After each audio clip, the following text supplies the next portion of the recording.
Cinema Classics is sponsored by the Gateway Film Center and is produced by John DeSando and Johnny DiLoretto.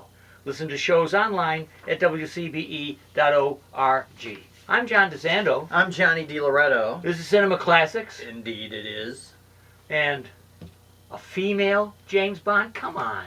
Yeah, I know. I know what you're thinking. It's not going to happen. Okay. Number one is Lashana Lynch, I think is her name. Yeah. Has been cast as 007 in the new movie only in Bond's absence. All right. Because he's retired. I think they're still testing her out. Maybe. Broccoli, Barbara Broccoli, who owns the James Bond franchise, has said that it will never be a woman. Wow. She's open to people of color, anybody, but she goes, Good. James Bond is a man, that will always be. Well, why don't they bring back Sean Connery then? Well, he died. Oh, I guess they can. Yeah, Sean Connery kicked it. But look, this guy was a legend, and most people, even without James Bond, having created the definitive iteration of James Bond, would have died for his career outside of that franchise. Okay.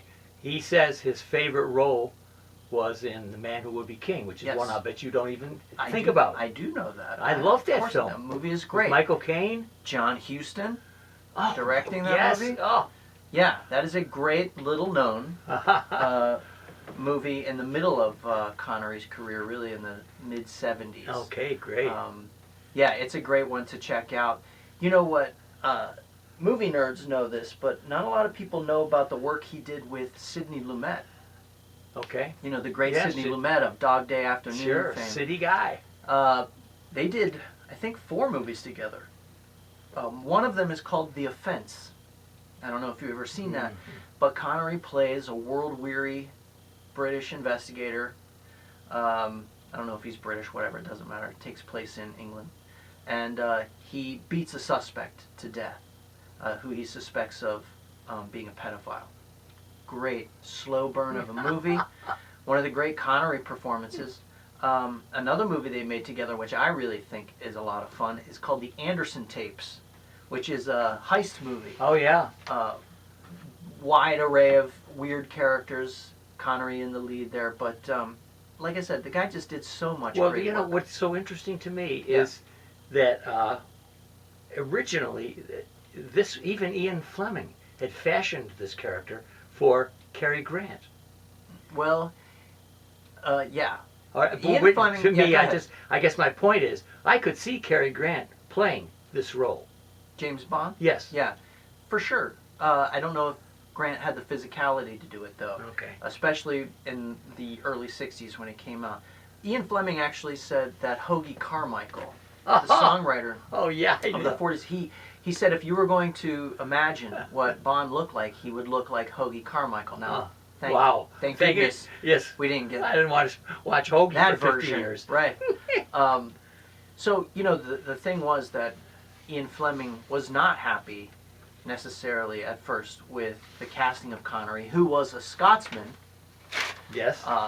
But you might or might not know that Ian Fleming was so impressed, and his own image of Bond changed in his mind after seeing Sean Connery in the role, that he retroactively made Bond's heritage Scottish in subsequent novels. Well, you know, so powerful is this, so much has he defined the role, that when he was maybe at his apex in doing the Bond stuff, he walked in at lunchtime to the Paramount cafeteria, executive cafeteria. Yeah.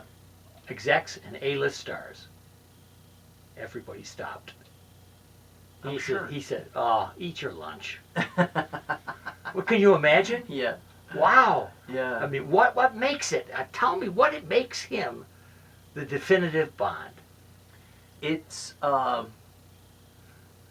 insouciance. Okay. It's his animal-like presence. Yeah. I mean, he studied how panthers moved to get the walk down. Yeah, and by the way, he was cast without a screen test based on the way he walked. It was his build, his severe looks. You know, that those Well, cheekbones, yeah. And he also had been a bodybuilder, yes, so he didn't have a crappy body. He right. had a good he one. just won cuts one of the most incredible, like, hypnotic screen figures of all time. It was his presence, his attitude, it was his humor, the seething anger under it all, which me and Vincent, my oldest, rewatched one of the Brosnan movies. You can see Brosnan tapping into a little of that same kind of seethingness. But, Connery also, what I think he brings to the role, obviously Bond is this incredibly sophisticated person, right? Connery was born into the, when he was a baby, he slept in the bottom drawer of a dresser. Yeah. He was extraordinarily impoverished. Yes. He got his first full-time job at the age of 9. This was a guy who knew hardship, who knew poverty. And so I think a little bit of that resentment, You think is in there? Is in there, along with the sort of self-confidence that comes with just looking like that and being, I've never really quite been able to articulate the power of Sean Connery as James Bond. All I know is that it is definitive. And he picked up the martial arts moves, but he had to study it a long time. Yeah. And he actually broke his wrist. The reason he broke his wrist is that he honked off his instructor, who was, and then it ended in breaking his wrist. The instructor was Steven Seagal. What? Yeah. That can't be. I don't know, 1968. Steven Seagal was like 12. That's I don't know. Maybe Steven Never Seagal. Say Never No, again? no. I mean, I've got to think. We need to Never figure Say this out. Never, 83. Never Say Never again. Okay. Yeah. I got it. That makes a little more Okay, sense because that would have been a young Steven Seagal. I thought you were going back to like the 70s. And I'll give you one more, Yeah, please. and that is he turned down the lead role in the Thomas Crown Affair. It's his biggest disappointment. Wow, The decision that he made. That would have been great. Wouldn't it have been? I mean, Yeah. Steve McQueen was terrific, but Connery brings something to every role. Yeah. One last one that I want to share with everybody because I want to see it, and I don't think I've seen it. It's in its entirety. Is The Name of the Rose, where he plays a Franciscan monk investigating a series of murders in an abbey, based on the Umberto Eco novel. Okay. Have you heard of that one? Yeah. So he always was striving to flex his muscles, so to speak, outside of the Bond franchise. And, like I said, more so than any Bond, including Craig. Yeah, I know. Has he succeeded in that vein. What did he say once? He said, "I have always hated that damn James Bond. I'd like to kill him." Yes, and yet he owes everything to him. Yep.